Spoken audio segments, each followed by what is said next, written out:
Welcome, dear listener, to another quiet journey through the shadows of history. Tonight, we drift back to the Middle Ages, into a world where knights and castles filled the songs of storytellers, but where other figures walked unseen in the margins. These were the bounty hunters, men who lived between law and lawlessness, serving no master, yet feared by many. Their lives were dangerous, their motives unclear, and their stories rarely told. This is not a tale of shining armor or noble quests. It is the story of survival, of risk, and of a strange profession born out of a time when order was fragile. As you settle into rest, let your mind wander through narrow medieval streets, through forests cloaked in fog, and into the hidden corners of a Europe struggling to keep peace. Before we begin, if you enjoy these slow and gentle explorations of forgotten history, I invite you to support this journey by liking this video and subscribing to the channel. Each small gesture helps bring more quiet stories from the past into your evenings.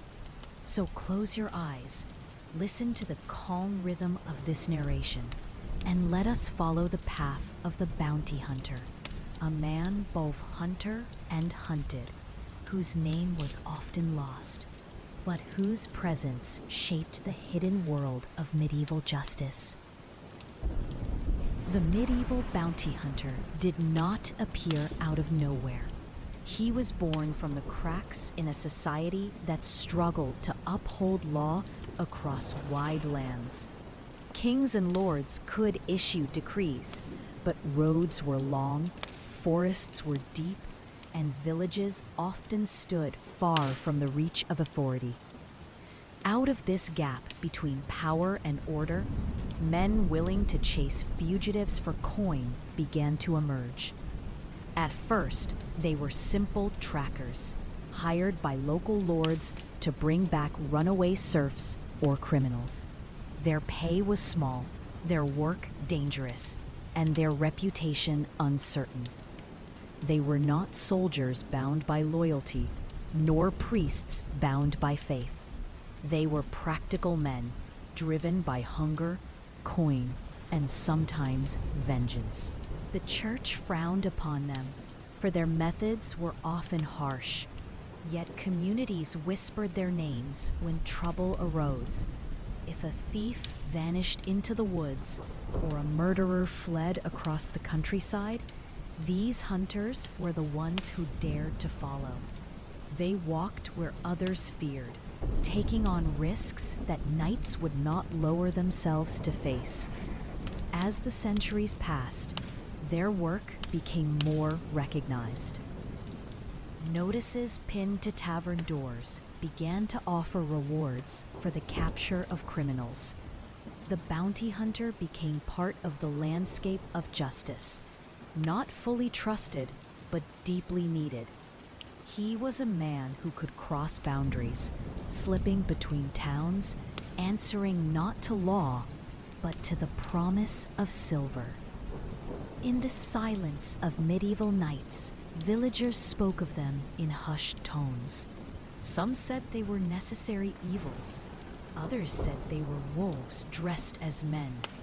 Yet whether feared or despised, the bounty hunters thrived in the uncertain balance of medieval life, carving a place for themselves in history's shadows. A bounty hunter's work often began with a notice, a whispered deal, or a hurried meeting in the back of a tavern.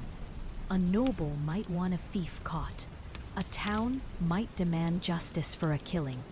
Sometimes it was as simple as a runaway who had broken the bonds of feudal duty. The task always carried danger, but for the hunter, danger was his trade. He would gather what little information he could. Rumors, sightings, scraps of evidence. The medieval world did not offer records or files.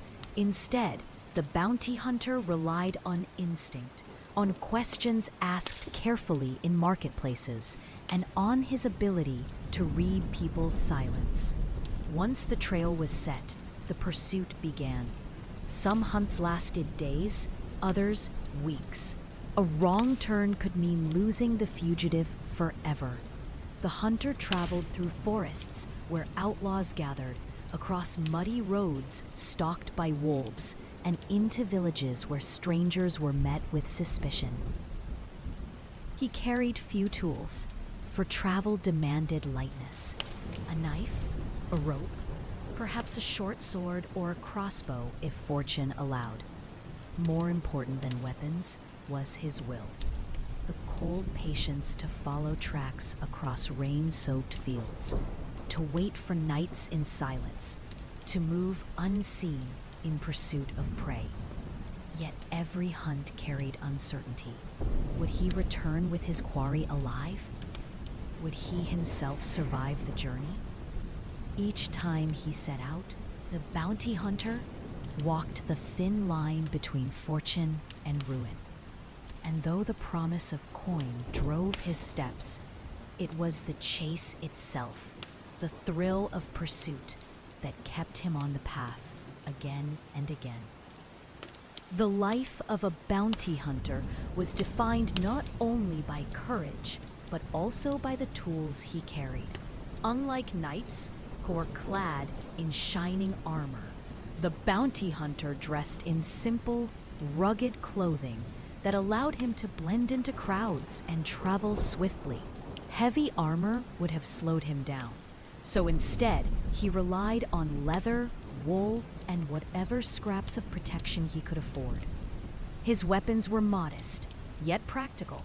A dagger was a constant companion, worn at the belt, used as much for survival as for combat. A short sword or cudgel might hang from his side, and sometimes a crossbow offered him the advantage of distance. But above all, his most valuable tool was knowledge. The ability to read tracks on a muddy path, to notice when a tavern fell silent at his arrival, to sense danger before it struck.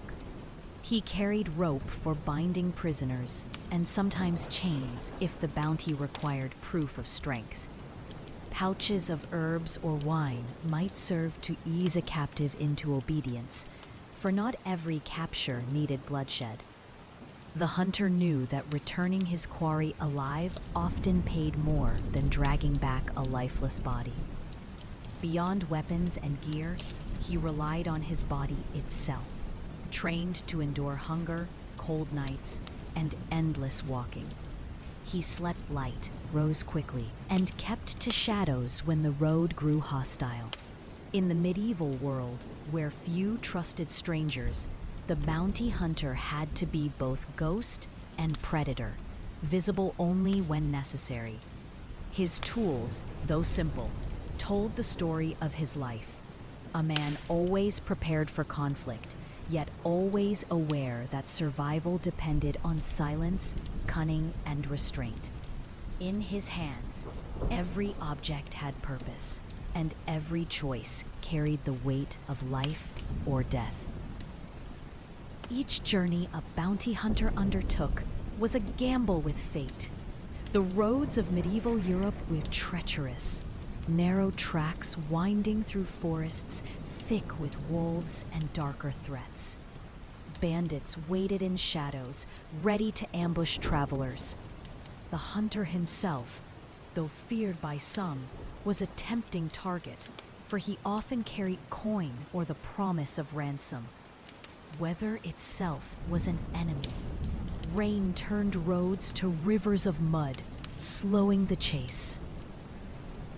Snow silenced footsteps, but froze the body, testing his endurance. Storms could wash away tracks, erasing days of careful pursuit. In such moments, the bounty hunter was forced to rely not on signs, but on instinct, following a trail that existed only in his mind. Villages along the way could be equally hostile. A stranger asking too many questions risked suspicion, or worse, Sometimes locals shielded fugitives, fearing the wrath of lords or sympathizing with the hunted. A wrong word spoken in a marketplace might bring an entire town against him. The hunter's greatest danger was not always the fugitive, but the unpredictable web of human loyalties. And then there was the quarry itself. Many fugitives were desperate men with nothing to lose. A thief might fight like a cornered animal. A murderer might attack with blind fury.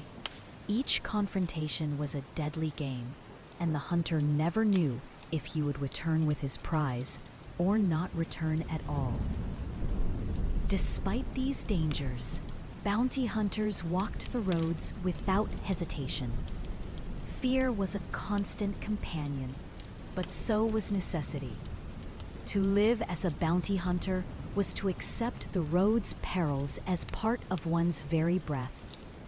Each step carried risk, yet each step also brought him closer to survival, to coin, and to the fragile recognition of his worth in a world that rarely valued such men. In the dim glow of torchlight, a bounty hunter's world was shaped by the tools he carried. Unlike the shining swords of knights or the heavy armor of noble soldiers, his instruments were simple, often improvised, and designed more for endurance than glory. A short, sturdy blade rested at his side, worn not for duels of honor, but for survival in back alleys and dense forests. A coil of rope hung across his shoulder, ready to bind the hands of his quarry. Sometimes, he carried iron shackles, cold and unforgiving, reminders of the destiny awaiting those who fell into his grasp. Beyond weapons, these hunters relied on the humble but reliable horse. Not always the strong destrier of battlefields, but a smaller, hardier beast capable of traveling long distances with little rest. Their saddlebags carried dried bread, salted meat, and a flask of watered wine, enough to sustain them on lonely trails. For nights spent under the stars, a thin blanket or a woolen cloak was all they had to shield themselves from the chill. Comfort was a luxury they rarely knew. Knowledge, however, was the sharpest tool of all. A bounty hunter learned to read the signs of the road, the broken twig that hinted at movement, the faint imprint of a boot in soft soil, the hurried whispers in taverns where criminals sometimes hid. He trained his senses to stay sharp in silence, to hear the softest rustle of leaves or the distant gallop of hooves. These skills, passed not through books, but through necessity, kept him alive when steel alone could not. To many, their appearance seemed unimpressive. Men dressed in patched tunics, leather boots and cloaks darkened by rain and dust. Yet beneath that humble exterior was a figure hardened by the chase, alert to danger at every turn. They could not afford the weight of decoration, nor the pride of banners. Their identity was in their purpose, and their value lay in their persistence. Still, these tools carried weight, not only in their use, but in their symbolism. A rope was more than just a rope. It was the line between freedom and captivity. The shackles were a sentence of silence. Even the horse, loyal and weary, symbolized the endless path that defined their lives. Each object told a story of a man caught between survival and duty, a man navigating a world where trust was fleeting and danger was constant. In the quiet of their journey, these hunters often reflected on their instruments. Did the blade protect, or did it condemn? Did the rope serve justice, or did it enslave? Such questions lingered in the night, whispered to the wind, unanswered and unresolved. For in the end, their tools were not just extensions of their hands, but mirrors of their burdens. No path for a bounty hunter was ever safe. The roads of medieval Europe stretched far and wide, cutting through dark forests, over wind-swept hills, and across lonely villages where suspicion hung heavy in the air. These hunters, always in pursuit of someone, faced dangers that were as varied as they were relentless. Some perils came from nature itself, raging rivers, bitter cold, or storms that turned dirt tracks into quagmires. Others came from men, bandits, rival hunters, and the very fugitives they pursued. The forests were perhaps the greatest of enemies. Once the sun dipped below the horizon, shadows twisted into shapes that seemed alive. Wolves howled from distant ridges, their cries echoing across the trees. Travelers often spoke of spirits or demons that haunted these woods. And while a hunter may not have believed such tales, the fear of ambush was real. Many fugitives sought refuge beneath the dense canopy, knowing the darkness could shield them from the law. For the hunter, stepping into these woods meant stepping into a trap where each sound could mean danger. Villages offered little comfort. A bounty hunter was rarely welcomed with warmth. To peasants, he was a reminder of punishment and chains, and to outlaws, a threat to their freedom. Whispers followed him in taverns, and sometimes knives followed him in alleys. Even the innkeeper, who smiled while serving bread and ale, might send word to the fugitive before the hunter had finished his meal. Trust was a rare coin, and often it was counterfeit. Beyond these human dangers, the road itself tested his resolve. Days of endless walking wore down his body, blisters rising on his feet, muscles aching beneath the weight of his gear. Hunger gnawed at his stomach when food ran low, and thirst pressed his throat when wells were dry. Sleep was shallow and restless, ears attuned to every rustle of leaves, every creak of branches in the night. The exhaustion of the hunt was a silent adversary, one that claimed many before steel ever did. Yet despite these perils, the bounty hunter pressed forward. The promise of coin, the call of duty, or perhaps the sheer momentum of his life carried him along the road. Each danger became a companion of sorts, expected, endured, and folded into the rhythm of his existence. The forest's darkness became familiar. The suspicion of strangers, routine. The ache of the body, a constant drumbeat. Still, the perils of the road left marks that were not always visible. Some hunters grew wary, their eyes forever searching, their trust forever broken. Others became hardened, their hearts shielded by the armor of indifference. And some, after years of walking those lonely paths, found themselves wondering if the true danger lay not in wolves or bandits, but in the slow erosion of their own spirit. Behind every bounty hunter stood a system that was neither wholly just nor entirely corrupt, a web of laws, lords, and shifting allegiances that defined his path. In the Middle Ages, justice was not the clear and shining beacon we might imagine. It was fragmented, uneven, and often shaped by those who held the most power. A lord in one region might pay handsomely for the capture of a thief, while in another, the same crime was ignored if the thief's family held influence. For the bounty hunter, this shifting tide meant his work was never guided by fairness alone, but by the will of those who paid his fee. Royal decrees sometimes offered bounties for traitors or rebels, while local courts announced rewards for outlaws who plagued villages with theft or violence. The hunter lived between these worlds, part tool of authority, part outcast in the eyes of common folk. His presence reminded people of laws they did not trust and rulers they did not always respect. Yet, he was tolerated, even needed.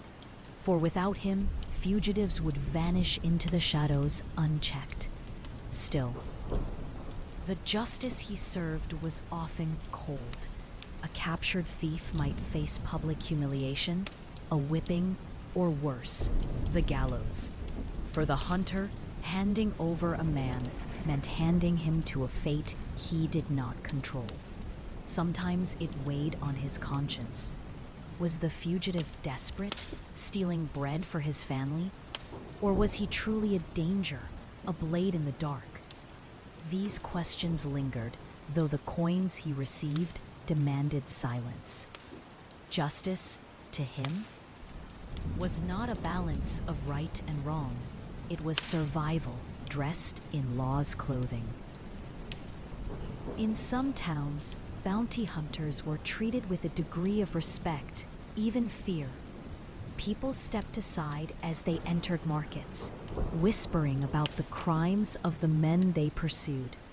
In others, they were shunned, seen as mercenaries profiting from misery. Children might hide when they passed, and women might cross themselves, fearing the curse of a man who dealt in chains. Over time, hunters became woven into the fabric of this imperfect justice. They were both agents and outsiders, both necessary and despised. They moved in silence across borders, following decrees written on parchment, trusting in seals stamped with wax.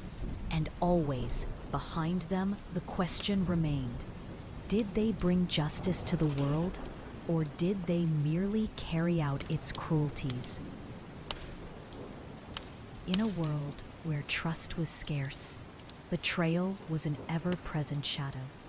For bounty hunters, rivals were as dangerous as the criminals they chased. Each reward posted on a town's notice board became a lure, drawing multiple hunters to the same prey. Competition bred suspicion, and suspicion bred violence.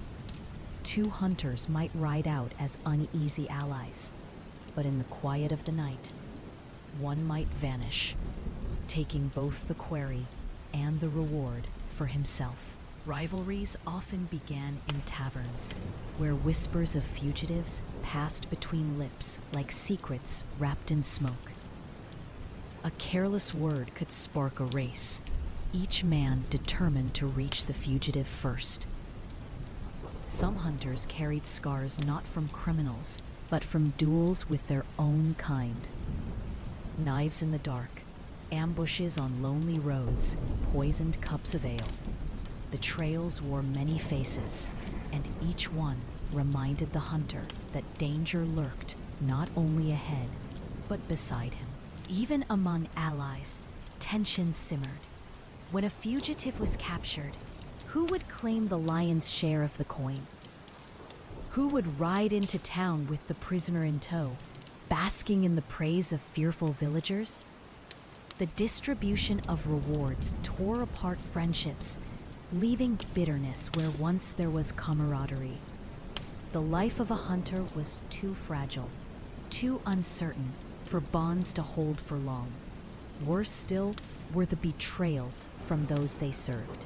A lord might promise gold, but deliver only half, claiming the rest was withheld by royal decree.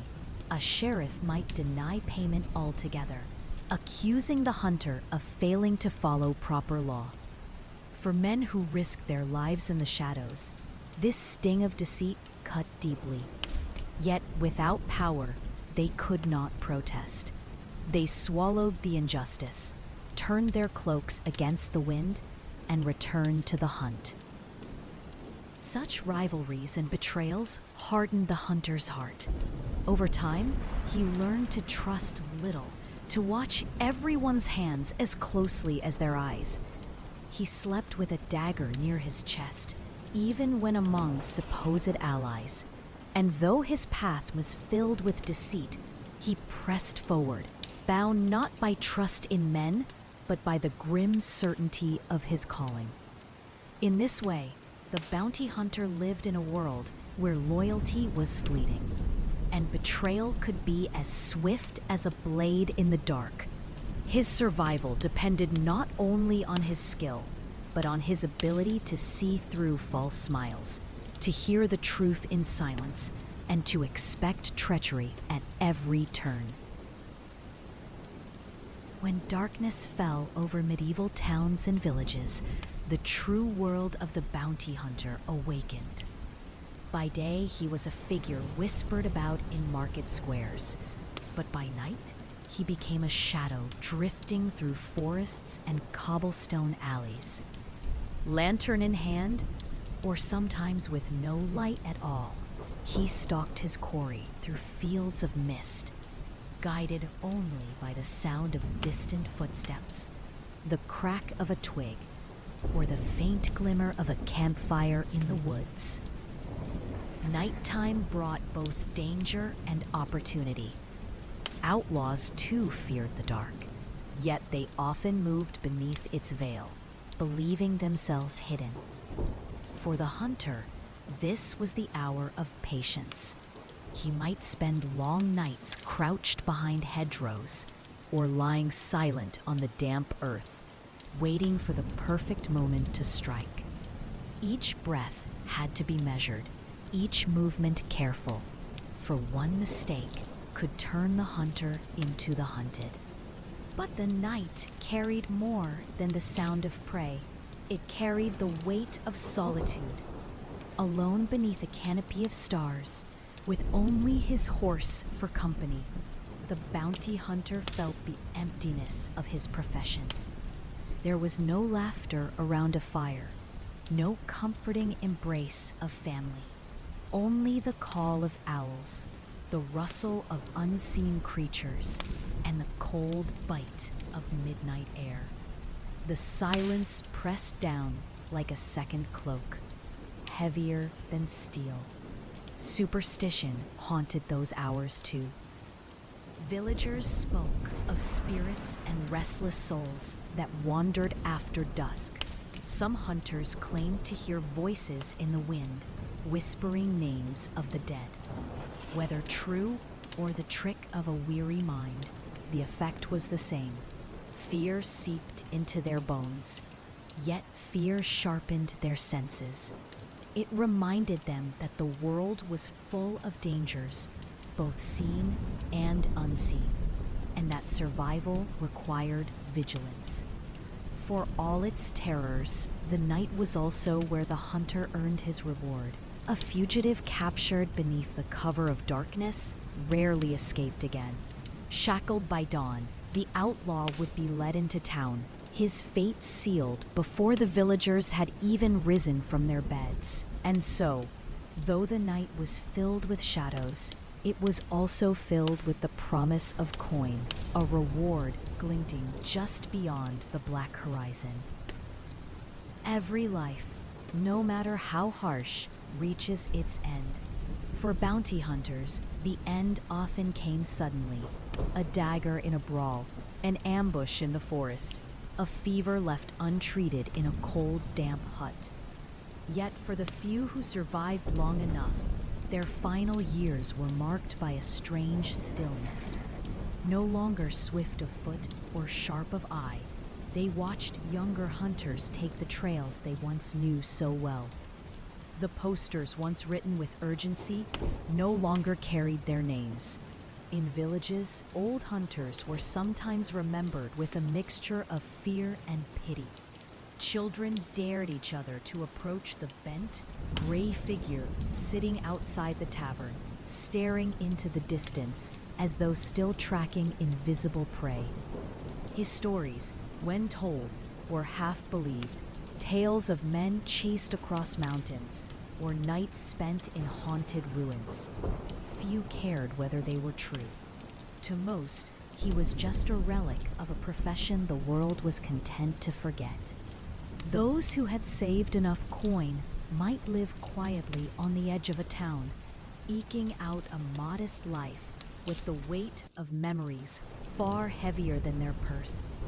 Others wandered until the end, too restless to settle, too haunted to find peace. And when they vanished, as many did, the world scarcely noticed. The bounty hunter left no monuments, no lasting legacy, only whispers that faded with the wind. And yet, in the silence of history, their footsteps remain faintly heard.